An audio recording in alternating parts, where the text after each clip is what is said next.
alat menapi jenis dry powder. Tapi sekiranya di rumah tuan-tuan tak ada dry powder ni, tuan-tuan boleh menggunakan air cuci pinggan. Ni dia, dengan menggunakan bancuhan untuk memadam kebakaran di rumah di tingkat awal. Okey, tak ada alat menapi di rumah. Ni cara dia, bancuh dengan air dan kita padam macam ni, cuci pinggan. Tu dia api. Tu dia air cuci pinggan. Oh, okey. Okey, cepat. Alright.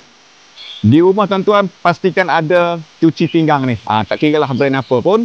Jadi untuk keselamatan kebakaran, kita cuba buat demo macam mana penggunaan untuk memadam kebakaran api minyak. Okey, sekarang ni kita masukkan petrol ke dalam ni.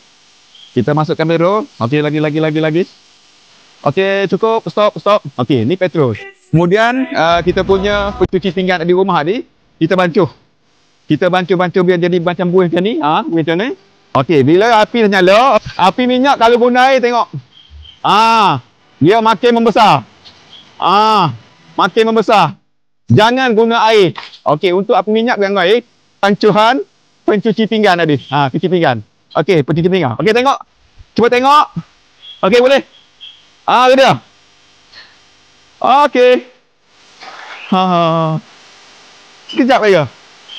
2 cebok ni je dah padam. Okey. Pastikan semua yang ada kat dapur tu boleh guna bila kecemasan. Okey, alhamdulillah. Terbaik.